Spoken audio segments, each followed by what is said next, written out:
아가서 8장 1절부터 14절 말씀입니다. 내가 내 어머니의 젖을 먹은 오라비 같았더라면 내가 밖에서 너를 만날 때에 입을 맞추어도 나를 업신여길 자가 없었을 것이라.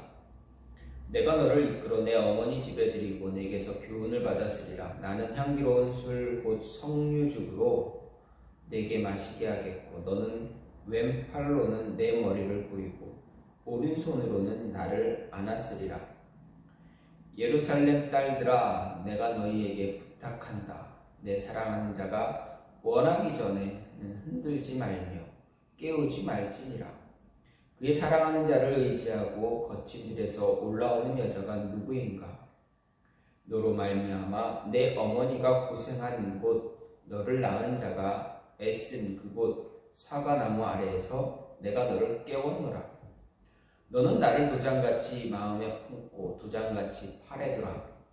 사랑은 죽음같이 강하고 질투는 수월같이 잔인하며 불길같이 일어나니 그 기세가 여호와의 불과 같으니라. 많은 물도 이 사랑을 끄지 못하겠고 홍수라도 삼키지 못하나니 사람이 그의 온 가산을 다 주고 사랑과 바꾸려 할지라도 오히려 멸시를 받으리라. 우리에게 있는 작은 누이는 아직도 유방이 없구나. 그가 청혼을 받는 날에는 우리가 그를 위하여 무엇을 할까? 그가 성벽이라면 우리는 은망대를 그 위에 세울 것이요 그가 문이라면 우리는 백향목 판자로 두르리라. 나는 성벽이요 내 유방은 망대 같으니 그러므로 나는 그가 보기에 화평을 얻은 자 같구나. 솔로몬이 바알하몬에 포도원이 있어 지키는 자들에게 맡겨두고 그들로 각기 그 열매로 말미암아 은천을 바치게 하였구나. 솔로몬, 너는 천을 얻겠고 열매를 지키는 자도 200을 얻으려니와 내게 속한 내 포도원은 내 앞에 있구나. 너 동산에 거주하는 자야, 친구들이 내 소리에 귀를 기울이니 내가 듣게 하려무나 내가 내 사랑하는 자야, 너는 빨리 달려라. 향기로운 산 위에 있는 노루와도 같고 어린 사슴과도 같아라. 아멘. 오늘 말씀 아가서 8장 1절부터 14절 말씀입니다. 솔로몬 왕과 술람미 여인 간의 사랑을 노래한 것이 바로 오늘 말씀 아가서입니다. 자, 아가서는 솔로몬 왕 술람미 여인의 사랑의 노래 애가로 이렇게 기록이 되어 있습니다. 그래서 이 아가서는 두 사람의 결혼을 기준으로 해서 크게 두 부분으로 나눌 수가 있습니다. 먼저 전반부는 1장 2절부터 5장 1절까지로 두 사람의 거듭되는 그런 연정의 토로 사랑의 결실로 이제 결혼에 이르기까지의 이야기를 다루고 있습니다. 그리고 후반부는 5장 2절부터 8장 14절까지 해서 다시 두 사람의 사랑의 갈등과 극복의 과정을 보여주고 있습니다. 특히 오늘 말씀은 후반부에서 성숙한 사랑이 빚어낸 행복이 어떠한 것인가, 행복의 선언이 잘 담겨져 있다라고 할 수가 있습니다. 특히 오늘 말씀 가운데 6절, 7절 말씀을 보게 되면 온전한 사랑이 지닌 열정적이고 또 강력한 힘과 영원 불멸의 속성이 나타나고 있는데 이것은 잠언 형식으로 노래한 술람미 여인의 노래입니다. 그래서 너는 나를 도장같이 마음에 품고 도장같이 팔에 두라. 특히 이 구절은 남편에게 자신을 항상 가까운 곳에 있게 하고 귀한 존재로 여겨줄 것을 요청하는 그러한 모습으로 어떻게 보면 아가서 전체의 주제와 같다라고 생각할 수가 있습니다. 또 결혼을 통해서 부부가 된 두 사람은 결코 떨어질 수 없다는 사실을 다시 한번 부각시켜 줌으로써 영적으로 예수 그리스도와 우리 인생들, 인간들, 저와 여러분들, 간에 결코 끊을래야 끊을 수 없는 그러한 사랑의 모습, 예수님과 우리와의 관계를 보여주는, 상징적으로 보여주는 그런 모습이다라고 할 수 있습니다. 끊어지지 않고 영원히 지속될 그러한 사랑의 관계라는 사실을 오늘 말씀을 통해서, 특히 6절과 7절을 통해서 알 수가 있습니다. 그럼 이 영원한 사랑, 영원한 이 진실한 사랑으로 인해서 예수님과 우리의 관계가 진실한 관계를 통해서 끊을래야 끊을 수 없는 그 사랑의 관계, 그 관계가 그 사랑이 어떤 힘을 보여주는가, 진실한 사랑의 힘이 어떤가, 어떤 능력이 있는가를 오늘 한번 생각해 볼 수가 있습니다. 먼저 진실된 사랑의 힘은 죽음보다 강하다라고 이야기하고 있습니다. 6절 말씀을 보면 사랑은 죽음같이 강하고 투기는 지옥같이 잔혹하며 불같이 일어나나니 그 기세가 여호와의 불과 같으리라, 이렇게 이야기합니다. 일반적으로 죽음을 생각해 보면 어떻습니까? 죽음을 이길 수 있는 것 없다고 생각합니다. 죽음보다 강한 것이 있는가? 없습니다. 왜 그렇습니까? 세상의 모든 생물, 사람을 포함한 모든 짐승들과 식물들은 언젠간 다 죽게 마련이기 때문입니다. 그래서 죽음을 가장 강한 것이다 라고 말할 수도 있습니다. 말하기도 합니다. 그렇기 때문에 죽음 앞에서는 어느 누구 할 것 없이 시도 때도 가리지 않고 이 장소 저 장소 가리는 일 없이 모든 것이 다 무차별적으로 무력해집니다. 그렇게 죽음을 가리켜 인간의 절대적인 운명 또는 인간의 절대적 숙명이라고까지도 말하기도 합니다. 그런데 이런 생각이 우리 기독교에만, 우리 안에만 있는 생각이 아닙니다. 고대 가나안 종교에서도 죽음에 대한 이런 모습을 볼 수가 있습니다. 가나안 종교에서 죽음을 그들이 믿고 있는 가장 능력 있다고 믿는 신, 바알신, 그 바알신보다 더 강하다라고까지 가나안 사람들은 믿었습니다. 그렇게 생각했습니다. 고대 가나안 종교가 그래서 고대 가나안 종교가 남겨준 글을 보게 되면 그들은 그들이 섬기고 믿는 신이었던 바알신과 죽음의 신, 모트 신 사이에 힘겨루기를 이렇게 묘사하고 있습니다. 바알과 모트는 마치 코끼리나 하마처럼 등을 대고 서로 힘껏 밀친다. 모트가 강하냐 바알이 강하냐, 그들은 들소처럼 서로 뿔로 떠받는다. 모트가 강하냐 바알이 강하냐, 그들은 독사들처럼 서로 독침으로 찌르며 문다. 모트가 강하냐 바알이 강하냐, 그들은 준마들처럼 서로 발로 걷어찬다. 그러나 모트도 넘어지고 바알도 쓰러진다. 이렇게 기록하고 있습니다. 이 글은 가나안 종교의 경전인 우가릿 원전에 나오는 그러한 글입니다. 말하자면 전능하신 가나안 사람들이 믿었던, 고대 가나안 사람들이 믿었던, 섬겼던 전능한 신 바알도 죽음의 신 모트를 이겨내지 못하고 있다라고 이야기하고 있는 것입니다. 오히려 바알 신의 배우자인 아나신이 바알을 대신해서 복수전을 펼치는 이야기가 나오고 있는데, 그 이야기를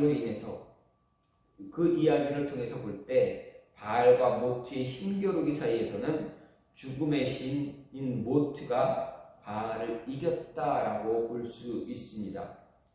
즉 가나안 사람들이 믿었던, 섬겼던 바알신, 그 신도 죽음의 신을 이기지 못했다라는 이야기가 됩니다. 가나안의 경전이나 불교의 유네설, 항생설, 그리고 히랍 사람들이 믿는 육신은 죽어도 영혼은 죽지 않는다는 우주의 원리를 볼 때 모두 죽음에 대한 두려움이 있음을 볼 수가 있습니다. 또 죽음보다 강한 것이 없다 이야기하고 있습니다. 그렇습니다. 일반적으로 생각하면 인간은 누구나 자신이 죽는다는 사실을 잘 알고 있습니다. 죽음을 피할 수 있는 세력 아무도 없다라는 것도 알고 있습니다. 인류 역사가 시작된 이래 인간으로서 죽음을 피하고 지금까지 살아남은 사람 단 한 사람도 없습니다. 하지만 어떻습니까? 우리는 죽음보다 강한 것이 있다는 것을 알고 있습니다. 6절 말씀에서 사랑은 죽음보다 강하다 말할 때 죽음처럼이라는 말을 사용했습니다. 죽음처럼이라는 말은 죽음보다 강하다는 것을 이야기하는 것입니다. 다시 말해 사랑은 죽음과 대결할 수 있는 유일한 라이벌이다라고 할 수 있습니다. 사랑은 죽음을 결코 두려워하지 않습니다. 그렇기 때문에 죽음같이 죽음보다 강하다 말하고 있는 것입니다. 사랑이 이렇게 죽음같이 강하고 죽음을 두려워하지 않는다는 것을 알 수 있는 사실을 말할 때 우리는 쉽게 이해할 수 있는 것은 어머니의 사랑, 아버지의 사랑을 언급할 수가 있습니다. 또 한 가지 무엇입니까? 하나님의 사랑입니다. 어머니, 아버지의 사랑보다 더 위대한 하나님의 사랑입니다. 왜 그렇습니까? 자녀를 향한 부모의 사랑은 자신이 죽게 될지라도 자녀를 살리고자 하기 때문에 때문입니다. 특히 어머니의 사랑은 어떻습니까? 무엇으로도 그 어머니의 사랑은 무엇으로도 대체할 수가 없습니다. 대체 불가하다라는 것입니다. 자녀를 위해서 자신의 생명이 죽어가면서도 자녀를 위해서 자신의 남은 생명을 바치는 것이 바로 어머니의 사랑입니다. 이런 사랑은 부모와 자식 간의 사랑이지만 이보다 더 위대한 하나님의 사랑은 어떻습니까? 부모와 자녀 간의 사랑을 더 뛰어넘습니다. 하나님의 사랑은 부모와 자식 간의 사랑보다 더 위대합니다. 왜 그렇습니까? 하나님은 우리를 위해 자신의 독생자이신 예수 그리스도를 십자가에 기꺼이 못 박으셨기 때문에 그렇습니다. 자신의 자녀를 위해서 죽을 수 있는 목숨을 내놓을 수 있는 것은 우리 부모들의 모습은 인간에서는 가능합니다. 그러나 자기 자녀가 아닌 타인에게 자신의 목숨을 내주면서까지 그를 사랑할 수 있느냐, 구할 수 있느냐 쉽지 않습니다. 혹이라도 그런 모습에 있는 그런 일들을 보게 되면 어떻습니까? 그 사람을 성인처럼 우리가 일반적인 사람이 성인으로 이야기합니다. 정말 위대한 사랑을 지닌 사람이다 이야기합니다. 하나님의 사랑은 바로 이러한 사랑보다 우리의 사랑으로는 어떻게 견줄 수 없는 위대한 사랑을 우리에게 부어주셨습니다. 죽음보다 더 강한 하나님의 사랑, 바로 저와 여러분과 제가 그 사랑을 소유한 자가 되었습니다. 하나님께서는 자신의 독생자 예수님을 십자가에 못 박으시면서까지 정말 자신의 아들을 죽음으로 내몰면서까지 우리를 살리기 위해서 그 모진 일을 행하셨다라는 것입니다. 누구도 할 수 없는 사랑의 표현을 저와 여러분에게 주신 것입니다. 보여주셨습니다. 따라서 진실된 사랑, 하나님의 그 진실한 사랑은 죽음보다 강합니다. 세상에서 가장 위대한 사랑의 모습입니다. 따라서 그 사랑을 받은 저와 여러분은 그 사랑을 늘 품고 있어야 합니다. 늘 가슴에 품고 있고 그 사랑을 또한 전해야만 합니다. 주신 사랑을 내 안에만 가두고 있는 것은 바람직하지 않습니다. 사랑은 어떻습니까? 나눌 때 더 커지게 마련입니다. 하나님이 저와 여러분에게 주신 그 큰 사랑, 그 진실한 사랑, 진실된 사랑, 그 사랑 나눌 때 그 사랑은 더 커지기 때문에 그렇습니다. 두 번째로 진실한 사랑의 힘은 어떻습니까? 고난 속에서도 힘을 잃지 않습니다. 7절을 보면 많은 물도 이 사랑을 끄지 못하겠고 홍수라도 삼키지 못한다라고 이야기합니다. 진실한 사랑의 불길은 무엇으로도 끌 수 없다라는 것입니다. 진실한 사랑의 힘이 얼마나 위대한가 잘 보여줍니다. 진실한 사랑 앞에서 어떤 것도 힘을 발휘하지 못하고 그것을 막을 수 있는 것은 하나도 없다라는 이야기입니다. 한 청년이 군대에 군인이 되었습니다. 육군 소위로 임명이 되었습니다. 그리고 전방에서 근무하게 되었습니다. 그러던 어느 날 부하사병의 실수로 인해서 수류탄 사고를 당했습니다. 한쪽 팔을 잃었습니다. 병원에 입원 중에 있었는데 대학교 다닐 때 사귀던 여자친구가 그 소식을 듣고 군에서 사고를 당했다라는 소식을 듣고 병문안을 왔습니다. 이 청년은 자신의 모습, 이 사고를 어떻게 설명해야 되고 자신이 사랑했던 그 여인에게 어떻게 설명해야 될지 난감했습니다. 그러던 어느 날 이제 병문안 온 그 아가씨와 마주치게 됐습니다. 이 청년은 자신이 사랑했던 여인에게 한 가지 확인하고 싶었던 것이 있습니다.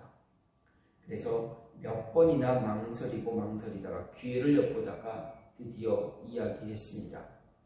팔이 없는 나를 지금도 사랑합니까? 지금도 좋아합니까? 떨리는 가슴을 억누르면서 물었습니다. 반신반의하면서 묻는 질문에 그 아가씨가 여자친구가 이야기합니다. 나는 당신의 팔을 좋아한 것이 아닙니다. 당신 자체를 좋아했기 때문에 팔이 있고 없고는 상관하지 않습니다. 이 대답을 들었을 때 이 청년은 어떻겠습니까? 얼마나 큰 힘을 얻었겠습니까? 정말 천지를 얻는 그러한 기분이었습니다. 이 여자친구는 그때부터 병원 근처로 방을 얻어놓고 이제 병수발을 듭니다. 하루하루 드다니면서 간호에 간호를 얻어갑니다. 하지만 어떻습니까? 이 여인의 아버지 마땅히 여기지 않습니다. 왜 그렇습니까? 그 남자가 병이 치료를 다 하고 태어난 이후에 결혼을 하게 되면 어떻게 됩니까? 그 남자의 한 팔을 잃어버린 그 남자의 팔을 그 역할을 해주어야 하기 때문에 그렇습니다. 평생 한 팔이 없는 사람의 팔이 돼서 살아가는 딸을 본다는 것이 아버지에게는 엄청난 고통이 될 수 있기 때문입니다. 그래서 그 아버지가 딸에게 말합니다. 그 남자 포기하고 세기를 찾아라, 다른 남자 만나라 라고 권유합니다. 그때 그 딸이 아버지에게 말합니다. 그래서는 안 되겠지만 만약에 아버지가 한 팔을 잃으신다면 엄마가 아버지를 떠나는 것이 옳다고 생각하십니까? 그 말에 아버지도 딸의 뜻을 거역하지 못하고 딸의 그 결심을 돌리지 못했습니다. 끝내는 허락하고 결혼까지 이르게 되었습니다. 팔이 없는 이 청년은 노력해서 린스와 샴푸를 하나로 묶는 그런 샴푸를 개발했습니다. 린스와 샴푸를 하나로 사용할 수 있는, 하나로 이렇게 통합해서 쓰는 그러한 것을 개발했습니다. 그리고 20세에서 80세까지 사용할 수 있다가는 2080의 치약을 개발했습니다. 영상통화를 가능하게 한 앱을 개발도 했습니다. 그래서 통신사의 부사장이 되었습니다. 바로 KTF의 전 부사장이었던 조소환 씨 이야기입니다.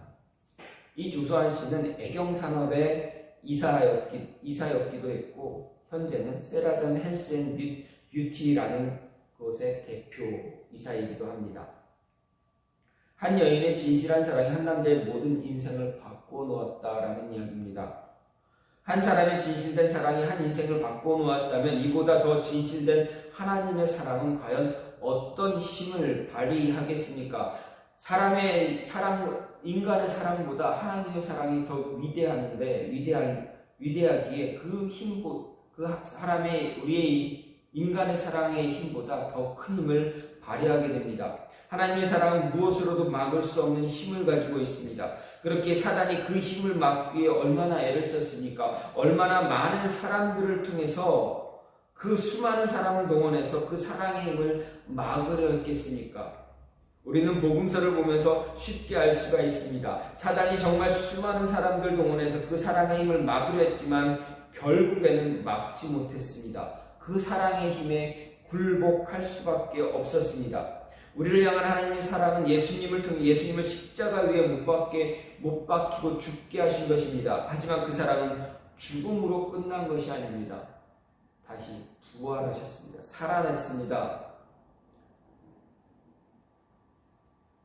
우리의 영혼을, 우리를 살게 하시기 위해서, 영원히 하나님과 함께 하도록 해주시기 위해서 다시 살아나셨습니다. 부활하셨습니다. 사랑의 힘으로 모든 것을 완성하셨다라는 것입니다. 진실한 사랑의 힘은 무엇으로도 막을 수가 없습니다. 어떤 고난과 고통이 다가올지라도 그 사랑의 힘은 사라지지 않습니다. 오히려 더 큰 힘을 발휘하게 됩니다. 그 더 큰 힘이 되어서 우리에게 다가옵니다. 우리의 삶을 손들이채 바꿔놓습니다. 그 사랑의 힘으로 인해서 우리의 인생이 완전히 새롭게 됩니다. 새 사람이 됩니다. 과거의 모습 다 제거되고 새 사람의 옷을 입게 됩니다. 진실된 사랑의 힘으로 새 사람이 되었기 때문에 어떻습니까? 저와 우리는 새 사람으로 살아가야만 합니다. 우리가 받은 그 진실된 사랑, 그냥 품고만 있는 것이 아니라 그 사랑 전하며 살아야 한다라는 것입니다.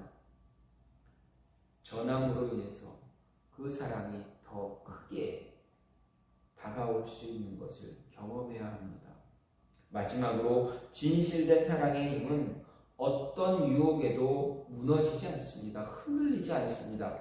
7절 하반절 말씀을 보면 사람이 그의 온 가산을 다 주고 사랑과 바꾸려 할지라도 오히려 멸시를 받으리라 이렇게 기록하고 있습니다.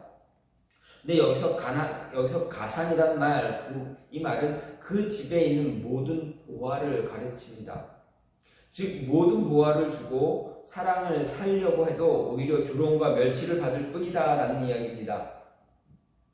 이렇게 그 어떤 것을 주고도 사랑과 바꿀 수 없는 것이 바로 진실된 사랑입니다. 바꿀 수 없는 것은, 진실된 사랑은 핍박과 강요는 물론 회유와 유혹에도 흔들리지 않게 됩니다. 사실 예수님은 이런 사랑을 분명히 우리에게 보여주셨습니다. 예수님께서 이 땅에 오셨을 때 아무리 사단이 만국의 영광을 보여주며 유혹했을지라도 예수님 어떻게 말씀하셨습니까? 사단아 물러가라 분명하게 말씀하셨습니다. 단호하게 물리치셨습니다. 또 백성들이 왕으로 삼으려 했을 때 어떻게 했습니까? 그것을 피하시거나 백성들이 왕으로 삼으려고 했을 때도 이를 피하시거나 흔들리지 않으셨다라는 것을 우리가 알 수가 있습니다. 그리고 이후에도 계속되는 어떠한 핍박과 유혹에도 불구하고 오직 고난과 수치의 십자가만 바라보셨습니다.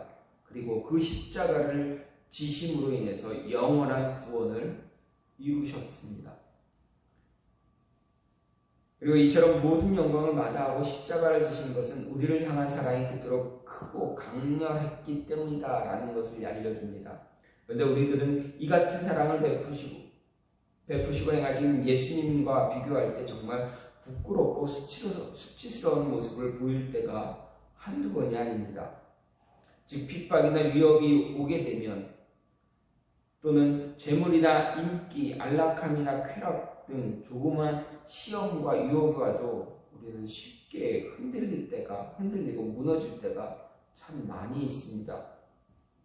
세계 4대 문호 가운데 한 사람인 셰익스피어를 놓고 누군가가 그 위대함을 묻자 당시 인도를 식민지로 가지고 있던 영국인들은 한결같이 인도를 포기할지라도 셰익스피어와는 바꿀 수 없다 말하면서 자랑스러워했다고 합니다.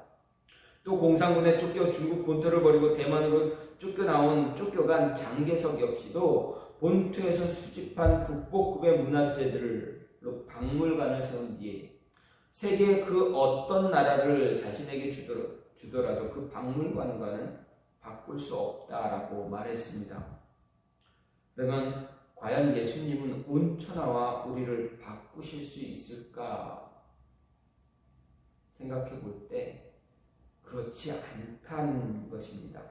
성경이 말하는 것은 예수님은 온천하와 우리의 영혼을 바꾸지 않으시겠다라고 말씀하셨습니다. 예수님은 우리를 그 어떤 것과도 바꿀 수 없기에 사단의 세 차례에 걸친 유혹에도 결코 흔들리지 않았습니다. 묵묵히 자신의 길을 걸어가시며 끝내 십자가에 달리시기를 원했습니다. 그 길을 걸어가셨습니다. 또 당시 많은 사람들이 예수님을 왕으로 모시려고 했을 때, 이스라엘을 독립국가로 만들려고 했을 때 유혹에 넘어가지 않았습니다. 오히려 자신을 따르던 제자들이 그 유혹에 흔들릴까봐 어떻게 하십니까? 제자들을 유혹의 자리에서 쫓아내셨습니다. 멀리 가게 하셨습니다. 갈릴리 호수 건너편으로 그 새벽에 배를 타고 건너가라 말씀하셨습니다. 예수님의 진실한 사랑은 이처럼 어떤 유혹에도 결코 흔들리지 않는 모습을 우리에게 보여주셨습니다. 자신의 목숨보다 우리의 구원을 완성하는 것이 더 우선이었기 때문입니다. 우리의 구원을 완성하기 위해서 스스로 그 십자가의 자리로 걸어가셨던 것입니다. 충분히 그 자리를 피하실 수 있었지만 그렇게 하지 않으셨습니다. 사랑 때문입니다. 저와 여러분을 너무 사랑하셨기 때문에 피할 수 있지만 그 길을 피하지 않았습니다. 유혹을 피하지 않은 이유 바로 사랑입니다. 사랑 때문입니다.